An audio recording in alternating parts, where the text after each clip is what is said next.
Msikilizaji, karibu sana katika kipindi cha Songa Kidigitali. Mimi ni Koleta Hume. Nami ni Beka Muhamba.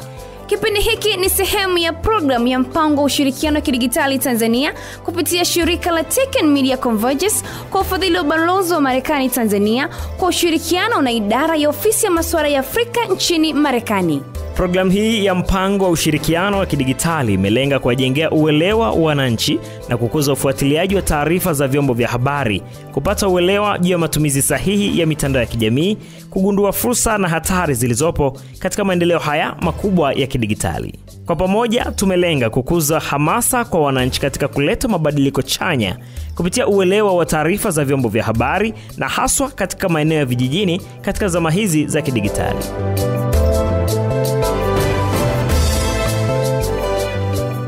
Sehemu ya 6 kipindi hiki tutaangazia rasilimali na sehemu za kupata msaada, lakini pia tutaangazia namna ya kuripoti uhalifu mtandaoni nchini Tanzania. Na katika mada hii ya leo tutakuwa na wadau mbalimbali wakishiriki nasi visa vya waathiriwa wa uhalifu mtandaoni na jinsi walivyopata msaada, lakini pia watatueleza kama wanafahamu jinsi ya kuripoti uhalifu wa mtandaoni. Pamoja nao pia atasikika hapa mwanasheria akijadili haki za waathiriwa wa uhalifu wa mtandaoni. Pamoja naye tutaungana na Hilary Tesha kutoka Baraza la Watumiaji wa Huduma za Mawasiliano TCRA-CCC, naye pia akijadili masuala mbalimbali kuhusiana na uhalifu mtandaoni. Bila kusahau tutakuwa naye Benedetta Clement kutoka Mamlaka ya Mawasiliano Tanzania TCRA Kanda ya Ziwa, naye pia akishiriki nasi kuhusiana na mada hii ya leo. Na wewe pia una nafasi ya kushiriki nasi kupitia 0677 00 0009 au unaweza pia kutuandikia kwenye kurasa zetu za mitandao ya kijamii kwa jina la Main FM Tanzania.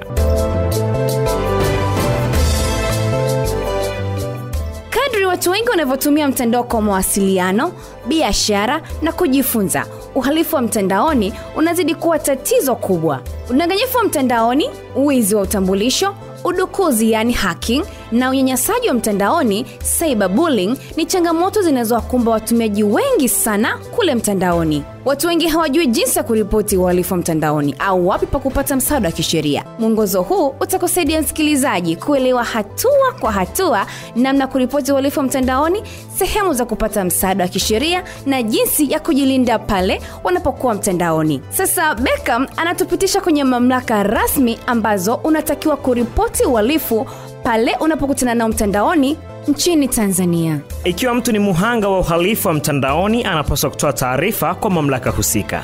Na mamlaka muhimu za serikali ni pamoja na kitengo cha uhalifu wa mtandaoni kwa Jeshi la Polisi Tanzania. Namna gani sasa unaweza kuripoti taarifa hizi? Tembelea kituo cha polisi kilicho karibu na omba kuonana na kitengo cha uhalifu wa mtandaoni. Lakini pili, piga namba ya dharura ya Polisi Tanzania ambayo ni 112 au 111. 3, ripoti udanganyifu wa mtandaoni au unyanyasaji kupitia tovuti ya kitengo cha uhalifu wa mtandaoni ikiwa inapatikana. Na sehemu nyingine ni Mamlaka ya Mawasiliano Tanzania yani TCRA. Hii inasimamia matumizi ya mtandao na kushughulikia malalamiko yanayohusiana na udanganyifu na unyanyasaji mtandaoni. Lakini pia tovuti kupitia www.tcra.go.tz. Na namba ya simu +255 22241200. Uhalifu wa kifedha mtandaoni au udanganyifu wa benki na pesa za simu. Ikiwa mtu amedanganywa kupitia M-Pesa, Mixx by Yas au Airtel Money, anapaswa kupiga simu kwa huduma kwa wateja wa mtandao husika. Matukio ya udanganyifu wa benki yanapaswa kuripotiwa kwa Benki Kuu ya Tanzania yani BOT au benki husika. Kwa mfano, mtu akipokea ujumbe mfupi ukisema umeshinda shilingi milioni 1, tuma shilingi 50,000 ili upate zawadi yako, anapaswa kuripoti mara moja kwa polisi au mtoa huduma wa pesa za simu. Tuandikie kupitia nambari ya simu 0677 000009 au kupitia mitandao yetu ya kijamii @mainfm Tanzania. Na sasa mara baada ya kutazama mamlaka husika inayoonyesha ni wapi unaweza kuripoti udanganyifu au utapeli mtandaoni, na hapa Koleta anakupitisha namna gani unaweza kuripoti uhalifu wa mtandaoni. Tuangazie mwongozo huu hatua kwa hatua jinsi gani ambayo unaweza kuripoti uhalifu kule mtandaoni. Namba 1, kukusanya ushahidi. Chukua picha za screen, yani zile screenshots za ujumbe, barua pepe au machapisho mitandao ya kijamii. Lakini pia hifadhi namba za simu, maelezo ya account au risiti za miamala inayohusiana na uhalifu huo. Na mwisho, andika tarehe, muda na maelezo kamili ya tukio. Namba 2 ni kuripoti kwa mamlaka. Tembelea kituo cha polisi kilicho karibu na toa taarifa rasmi. Lakini pia piga simu kwa watoa huduma wa simu ikiwa ni kashfa ya pesa za simu. Na mwisho kabisa, wasiliana na TCRA au kitengo cha uhalifu mtandaoni kwa visa vya ulaghai wa mtandao. Lakini kitu kingine ni kufuatilia taarifa. Pata namba ya kumbukumbu kutoka kwa polisi au mtoa huduma. Endelea kufuatilia maendeleo ya kesi yako. Hiyo usiache kabisa. Lakini pia ripoti tena ikiwa tatizo halijatatuliwa. Na sasa hebu tutazame msaada wa kisheria kwa waathiriwa wa uhalifu wa mtandaoni. Waathiriwa wa uhalifu wa mtandaoni wanaweza kuhitaji msaada wa kisheria ili kuitafuta haki yao. Kituo cha Sheria na Haki za Binadamu LHRC hutoa msaada wa kisheria bila malipo kwa waathiriwa wa uhalifu wa mtandaoni, ambapo tovuti yao ni www.humanrights.or.tz au unaweza kuwapigia simu kupitia +255 22 27 73 038. Chama cha wanasheria wanawake Tanzania TAWLA, hawa husaidia wanawake na watoto waliokumbwa na unyanyasaji mtandaoni au uonevu wa mtandaoni, ambapo tovuti yao ni www.tawla.or.tz. Lakini iko Secretariat ya msaada wa kisheria kupitia Wizara ya Katiba na Sheria. Hii inatoa msaada wa kisheria kwa waliodanganywa, kudukuliwa au kunyanyaswa mtandaoni. Unaweza kutembelea mahakama za ndani au ofisi za msaada wa kisheria za wilaya yako. Kwa mfano, ikiwa picha za mtu binafsi zitawekwa mtandaoni bila idhini yake, anaweza kutafuta msaada wa kisheria kutoka TAWLA au LHRC ili kuchukua hatua za kisheria. Moja ya changamoto ambazo watu wengi wanakutana nazo ni pamoja na kutokuzifahamu nambari za dharura. Unazifahamu hata moja kweli? Binafsi naifahamu ya polisi ambayo ni 112 au 111. Mbali na namba ya polisi, kuna nambari ya TCRA kwa usalama mtandaoni ambayo ni +255 22 241 2000. Lakini pia kuna nambari ya msaada wa ulinzi kwa watoto ambao wanakutana na matukio ya uonevu kule mtandaoni ambayo ni 116. Msikilizaji, tuangazie pia vikundi vya jamii kwa msaada wa kidijitali. Kujiunga na vikundi vya elimu ya kidijitali na usalama mtandaoni kunaweza kusaidia watu kujifunza na kujilinda dhidi ya uhalifu wa mtandaoni. Tuangazie mtandao wa usalama mtandaoni nchini Tanzania. Huu unatoa mafunzo kuhusu usalama wa mtandaoni. Lakini pia kuna vituo vya ICT vya ndani, kwa mfano Boon Hub, lakini pia na Smart Lab. Hivi vinafundisha ujuzi wa kidijitali na usalama mtandaoni. Lakini pia kuna vilabu vya usalama mtandaoni vya vyuo vikuu. Hivi vinasaidia wanafunzi na jamii kujilinda kule mtandaoni. Kwa mfano, mtu anayetaka kujifunza jinsi ya kulinda akaunti zake za mitandao ya kijamii dhidi ya udukuzi anaweza kuhudhuria semina za bure katika Boon Hub au Smart Lab. Hebu tuangazie mijadala ya mtandaoni kuhusu usalama wa kidijitali. Iko Reddit Cyber Security Forum, ambapo hapa mijadala ya kimataifa kuhusu usalama wa mtandaoni huwa inajadiliwa. Majukwaa ya teknolojia Tanzania, kwa mfano Jamii Forums, hapo unakutana na mijadala kuhusu uhalifu wa mtandaoni wa ndani.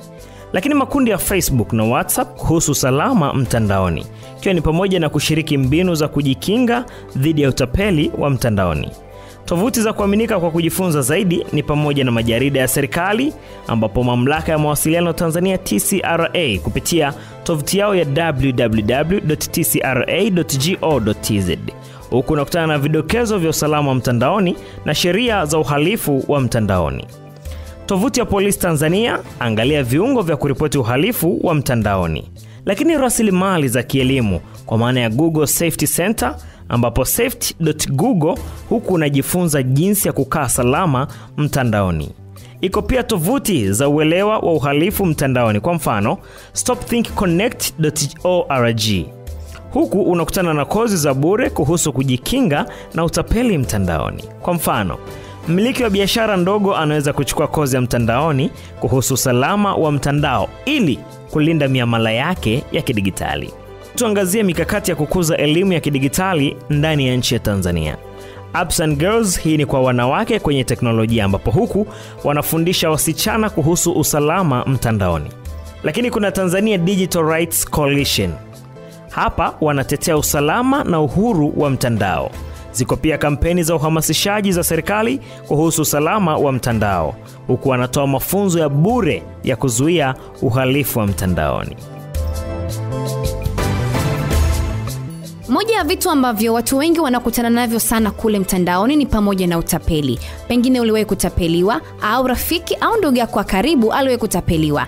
Sasa Neema, Alex, Mary na William na wengineo wanaenda kushiriki nasi visa vya kweli ambavyo waliwahi kukutana navyo kule mtandaoni na jinsi ambavyo walipata msaada. Mimi kwa majina yangu naitwa Neema Alex, ni mkazi wa mtaa wa Kibilizi. Mimi kwa namna nilivyotapeliwa, nilipigiwa simu na mkaka. Huyo mkaka akaniambia, tukasalimiana, tukamaliza, akasema kuna hela ambayo imetumwa. Hiyo hela iliwahi kutumwa kwa rafiki yangu kwanza. Alivyotuma kwa rafiki yangu akasema hivi, kwenye hiyo simu ya rafiki yako ambayo umeshika kuna hela ambayo nimetuma, lakini na yamesha kwenye simu yako. Na mimi nilivyoangalia kwenye simu ya rafiki yangu, hiyo hela ilikuwa kama 150,000. Sasa alivyoyamishia kwangu, na mimi kweli nikafanyaje, nikaiona. Nilivyoiona akaniambia aje nenda kwa wakala. Nikaenda kwa wakala. Nilivyoenda kwa wakala, ule mkaka yani tuzikana kuna dawa alikuwa shafanya biashara wekana unajua wewe.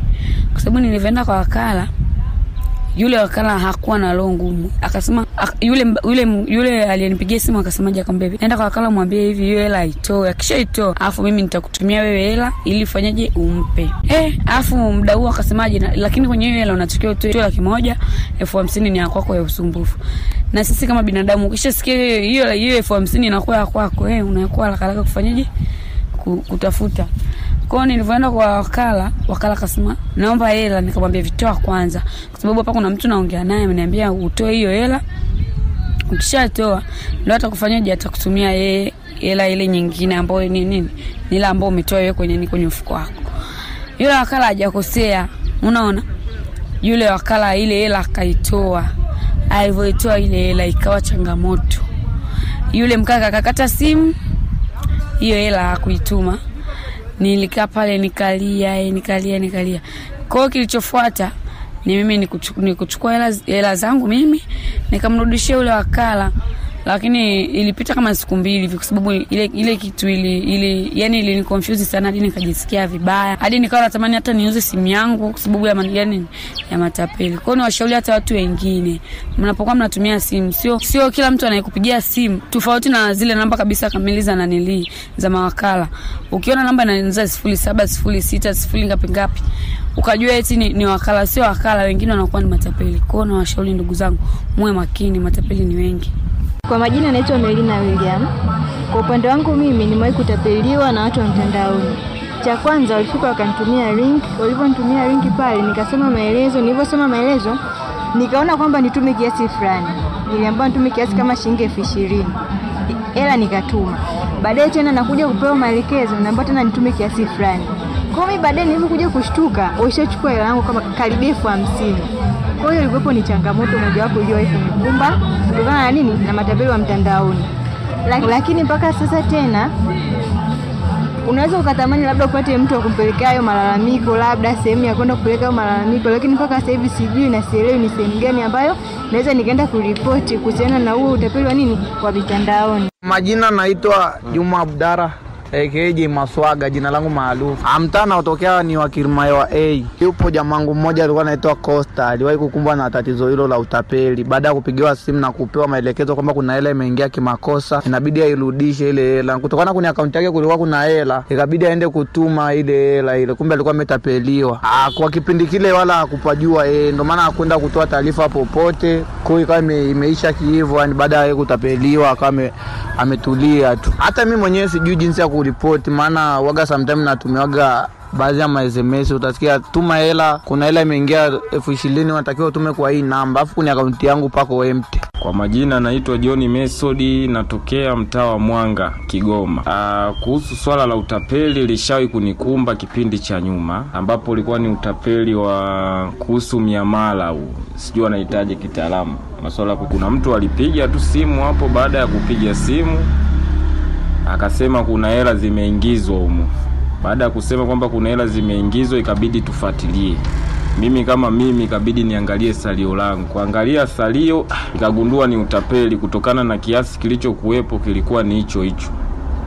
Kwa hiyo ndo changamoto naweza kusema iliwahi kunikumba. Yani kwa huo muda sikufikiria kuhusu kwenda kuripoti, kwa sababu nilivyoangalia tu nikaona salio nilikata simu. Kwa majina naitwa Hussein Badida, ni mmoja kati ya wahanga ambao wameathiriwa na utapeli wa mitandaoni.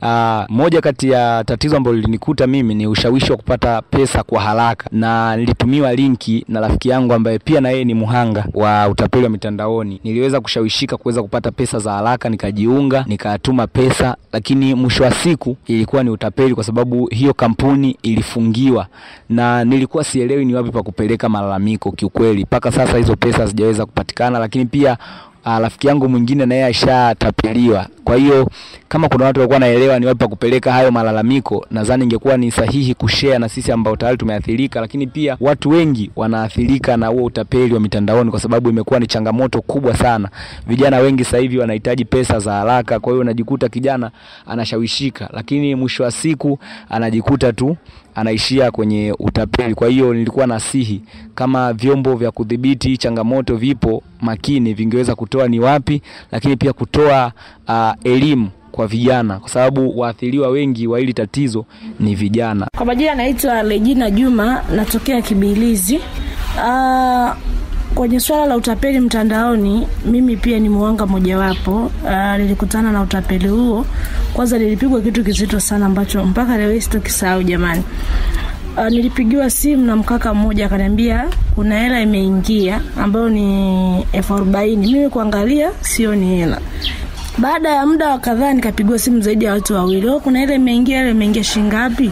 Kuangalia hamna hela, ni message limeforwardiwa tu ambalo alina hela. Nikiangalia kwenye account sio ni hela. Kwa hiyo kile kitu kilinitoa kwenye mood, kwa kweli nilipigwa na watu wengi sana. Hata pia rafiki yangu naye kuna siku moja amepigwa na mtu mtandaoni, anamwambia kuna hela imeingia, kuja kuangalia hamna hela. Kwa hiyo ikabaki tu kukwaruzana, baadaye ukitafuta ile namba ipatikane. Ndio hivyo.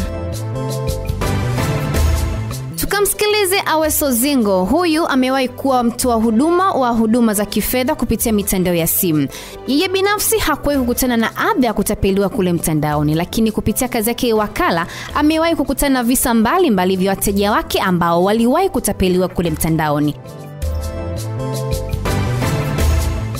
Kwa jina naitwa Aweso Zingo. Mimi sijawahi kukumbwa na kadhia ya utapeli mtandaoni, lakini kwa experience yangu kupitia wakala, kwa sababu nilikuwa nafanya kazi ya wakala wa Tigo Pesa kwa maana ya Cashpoint, nina ushuhuda baadhi ya wateja ambao wamekumbwa na hii kadhia wakiwa pia wanashirikiana na mimi, kwa maana wamefika ofisini wanataka kufanya huduma, lakini ni huduma ambayo walikuwa wanaenda kutapeliwa. Cha kwanza ambacho nimekinotisi, wateja wengi sio kwamba hawafahamu wapi pa kuripotia hizi issue, lakini cha kwanza ni kufahamu kwamba hapa nipo kwenye hatari ya kufanyiwa utapeli, na niripoti vipi. Kwa hiyo cha kwanza ni kufahamu kwamba hiki kinachoendelea ni utapeli. Kwa hiyo akishagundua ni utapeli, basi ndipo ifuate hatua nyingine kwamba wapi sasa naweza nikaripoti huu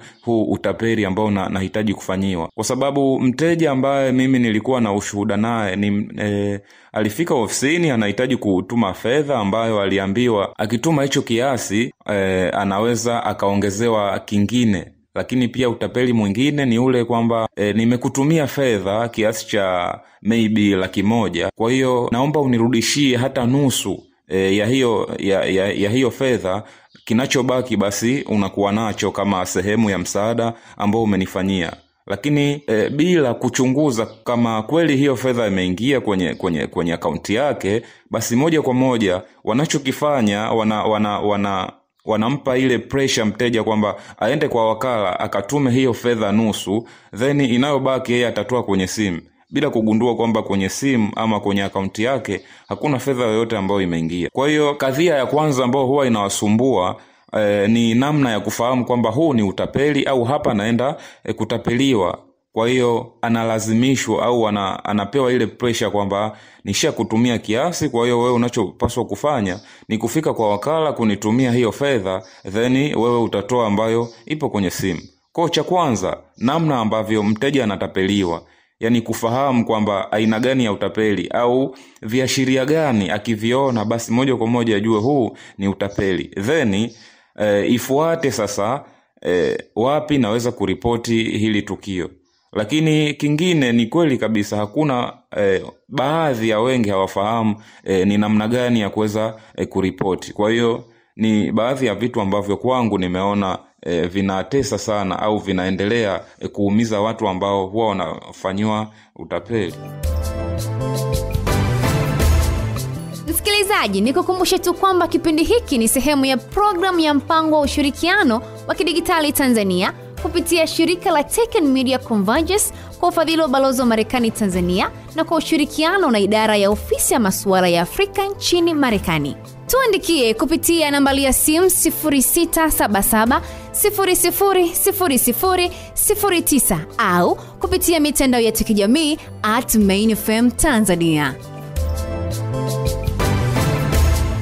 Sasa baada ya kusikiliza hizo shuhuda pamoja na visa vya kweli, kwa upande wenu Abubakari pamoja na Amina, ni vipi au ni maeneo gani ambayo mtu anaweza kwenda kuripoti uhalifu au utapeli wa mtandaoni? Kwa majina naitwa Abubakari Nasor.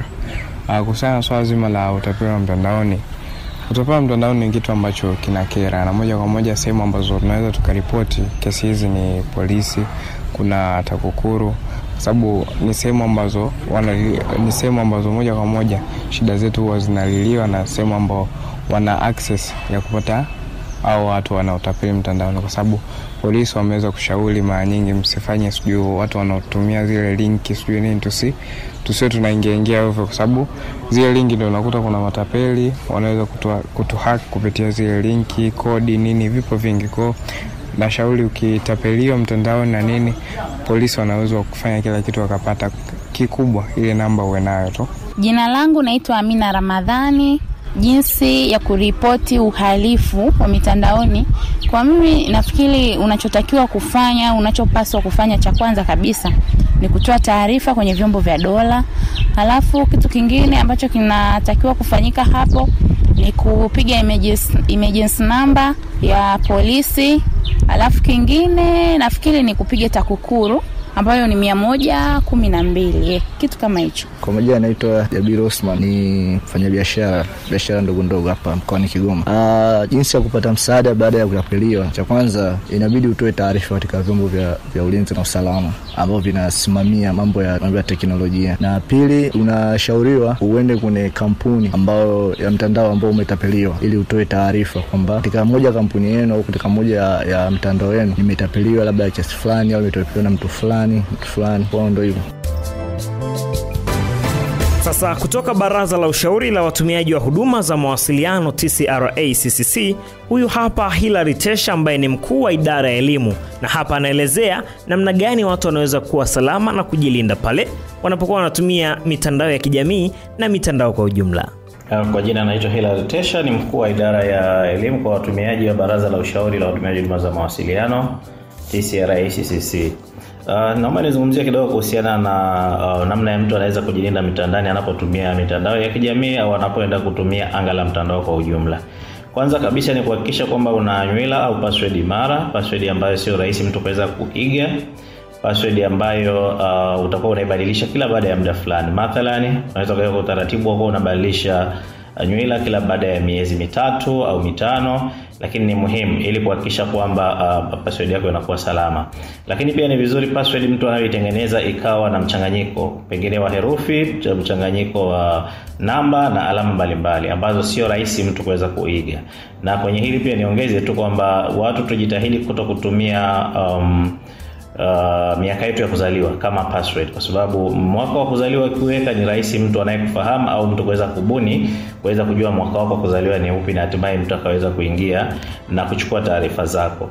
Lakini pia kitu kingine ambacho ni muhimu watu ukifahamu, tujiepushe sana na kubofya links ambazo hatuzifahamu, ambazo zinakuja kwenye mitandao, na sasa hivi wanaziweka mpaka kwenye WhatsApp groups. Kwa hiyo kama link inakuja either kwenye group ya WhatsApp au unaikuta kwenye email au imeletwa kwa njia yoyote, ni muhimu sana ujiridhishe kwanza na usifungue iwapo huitambui, kwa sababu ni rahisi kwa watu ambao wenye nia ovu kuweza kutumia njia hizo kwa ajili ya kuweza kupata taarifa zako, na wakishazipata wanaweza wakazitumia kwenye kuingia katika mitandao mbalimbali au wakaingia katika huduma zako za mawasiliano na kuhakikisha kwamba wanatumia zile taarifa kuweza kufanya masuala ambayo ni kinyume na sheria, kama ilivyo kwa utapeli na masuala mengine ambayo yanahusisha na jinai. Kwa hiyo kwa mfano kwenye WhatsApp groups, ukiona mtu ametuma linki ambayo pia huijui, ni vizuri admin wa ile group akawa wa kwanza kuweza kuidelete ile link ambayo haifahamu, alafu utoe tahadhari kwa wale watumiaji wengine, na ili litasaidia kuhakikisha usalama wa wale watakaofuata baada ya pale. Kwa hiyo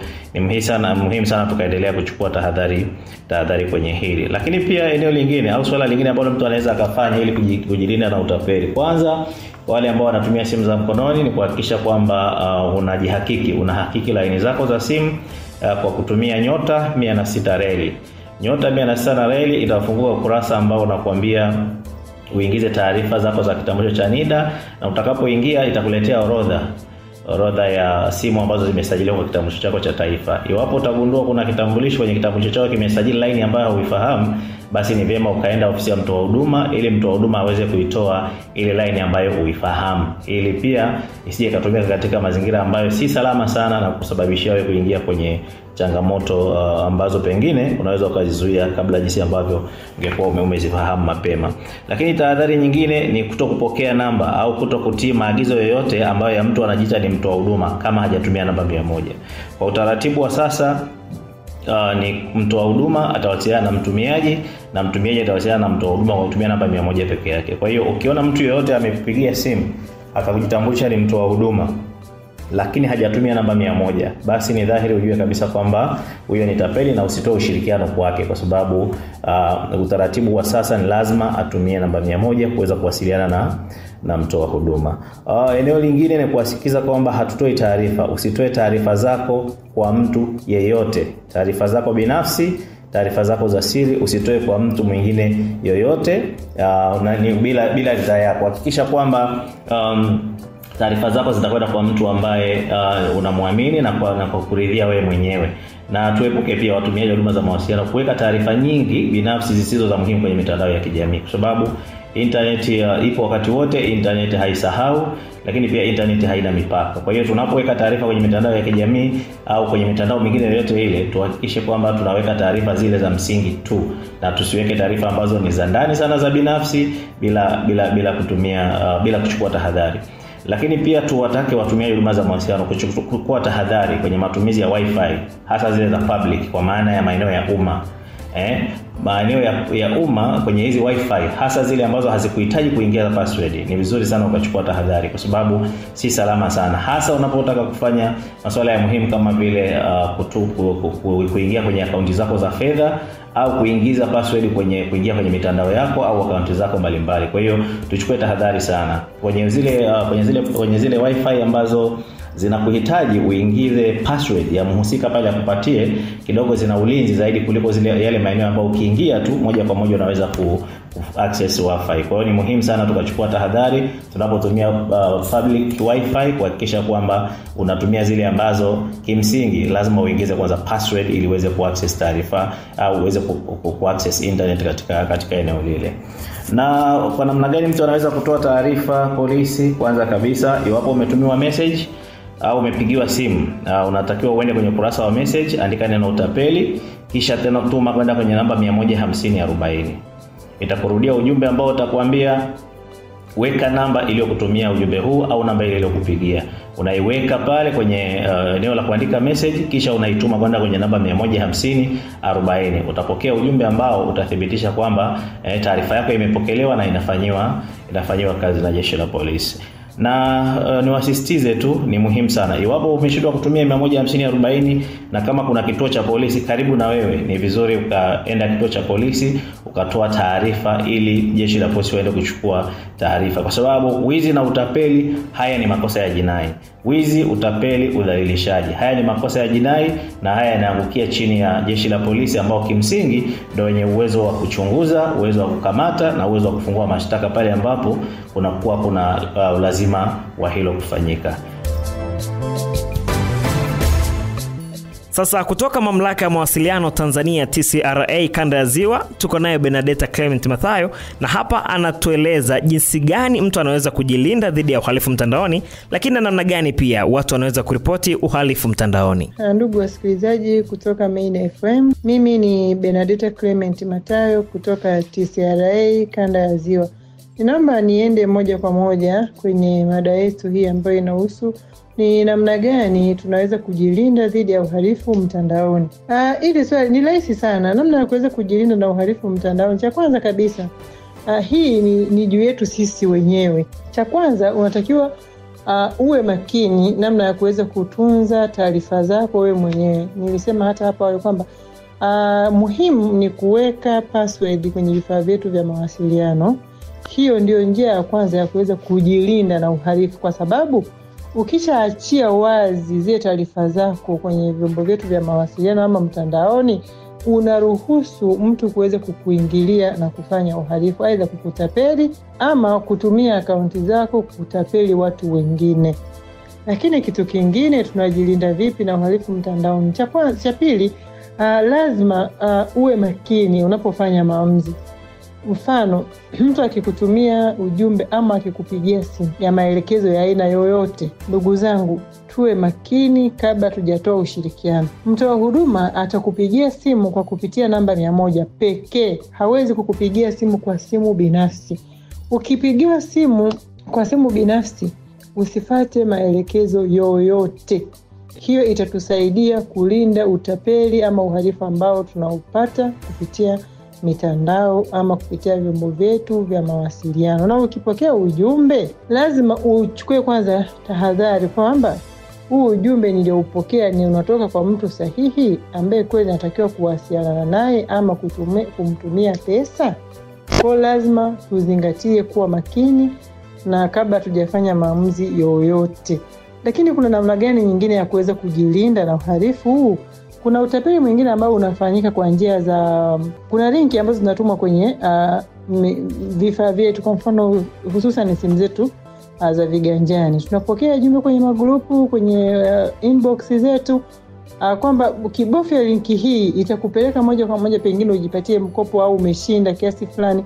Ndugu zangu mnaopata fursa ya kunisikiliza leo, hakuna mtu ambaye amekaa tu kula na pesa za kumwaga ambazo watakutumia wewe akurahisishie, ama anakaa tu kula na kufikiria fulani ambaye hamfahamiani aweze kukutumia linki na wewe ingiza huko. Usibofye linki yoyote usiyoijua inayokuja kwenye kifaa chako cha mawasiliano. Lakini kitu kingine, namna gani ya kuweza kuripoti uhalifu ambao tunakutana nao katika mitandao ya kijamii? Unaweza kuripoti kwa kutumia kwa kupiga namba 15040. Hiyo itakuwezesha kuweza kuripoti message ambazo za kitapeli ambazo unazipokea kwenye simu zako. Unafanyaje? Utachukua ile namba ambayo imekutumia ujumbe huo wa kihalifu, utaituma kwenda 15040.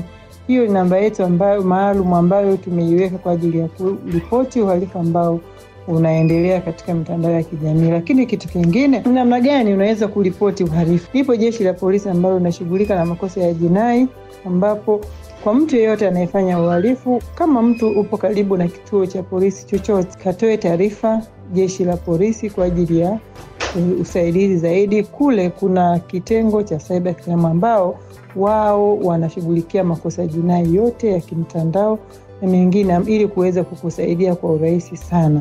Hivyo ndugu zangu, ninaomba sana, ni rahisi mno. Kuna watu wanahangaika, wanapata changamoto, lakini ukisha ripoti namba hizo, ukisha ripoti uhalifu huo, unafanywa kazi kwa haraka na tunapata na sisi unatupa pia namna ya kuweza kubaini uhalifu ambao unaendelea kupitia mitandao ya kijamii.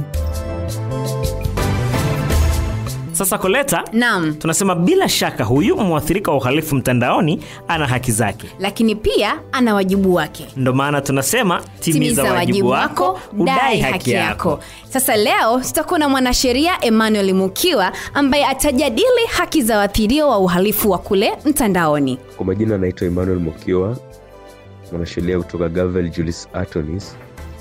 Mada yetu ya leo inahusu haki na wajibu wa waathiriwa wa uhalifu wa mtandaoni Tanzania. Kwanza kabisa, katika sheria za Tanzania, Katiba ya Jamhuri ya Muungano wa Tanzania ibara ya 16 imetoa haki ya kulinda faragha ya kila mtu, ikiwa pamoja na mawasiliano yake ya mtandaoni. Waathirika wana haki ya kuzuia taarifa zao za kibinafsi au mawasiliano yao ya faragha yasifunuliwe bila sababu za msingi za kisheria. Ikapelekea mwaka 2015 kutungwa kwa sheria ya makosa ya mtandaoni ambayo inaitwa Cyber Crime Act, sheria namba 14/2015, ambako imetoa miongozo ya kisheria inayohusiana na uhalifu huo wa makosa ya kimtandao, ambako imeweka makosa mbalimbali kama udukuzi, utapeli wa mtandaoni, unyanyasaji wa mtandaoni, wizi wa utambulisho, usambazaji wa taarifa za uongo na zinginezo nyingi, ili kuweza kulinda faragha za mtu. Sasa kuna haki mbalimbali za waathiriwa wa uhalifu wa mtandaoni. Kwanza kabisa, kuna haki ya kulinda faragha. Hiyo haki ya kulinda faragha kama nilivyosema ipo katika ibara ya 16. Hiyo ndio haki ya kwanza kabisa, kwamba kila mtu ana hiyo right to personal privacy, ndio hiyo haki ya faragha.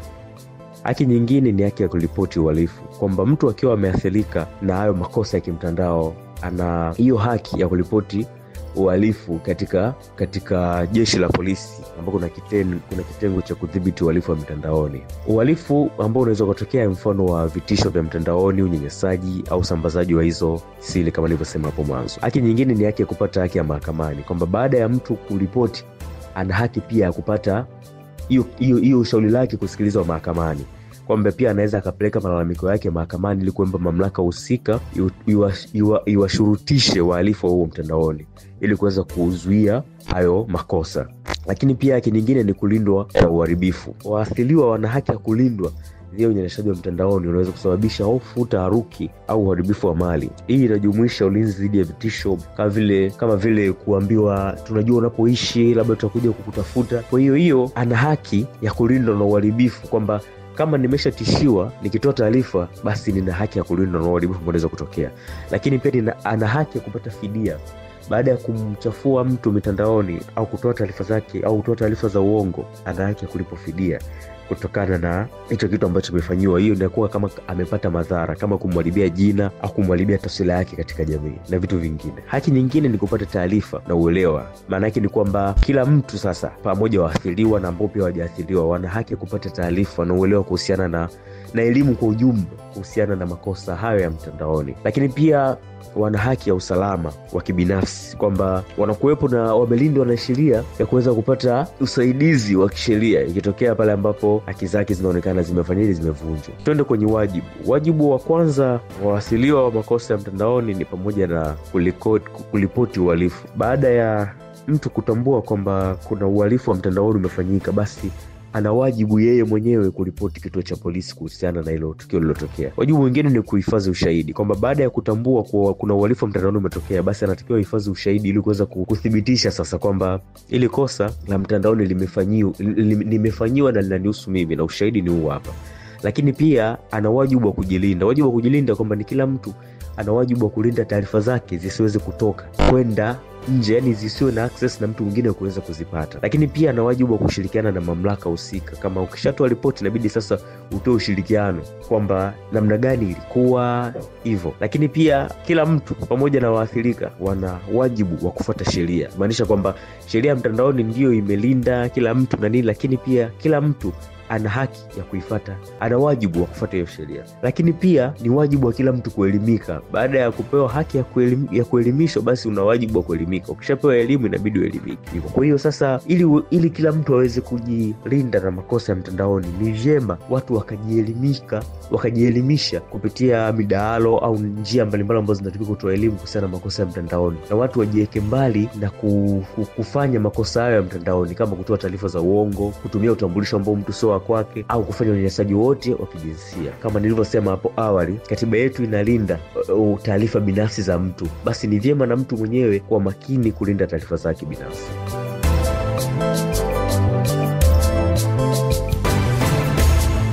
Msikilizaji, nikukumbushe tu kwamba kipindi hiki ni sehemu ya programu ya mpango wa ushirikiano wa kidigitali Tanzania kupitia shirika la Tech Media Convergence kwa ufadhili wa balozi wa Marekani Tanzania na kwa ushirikiano na idara ya ofisi ya masuala ya Afrika nchini Marekani. Kipindi hiki kimetayarishwa na studio za Main FM Radio Kigoma. Tufuatilie kupitia mitandao yetu ya kijamii @mainfm Tanzania au kupitia nambari ya simu 0677000009. Kwa niaba ya wote walioshiriki nasi, mimi ni Koleta Hume nami ni Beka Muhamba. Kwa pamoja tunasema mpaka wakati mwingine, kwa heri.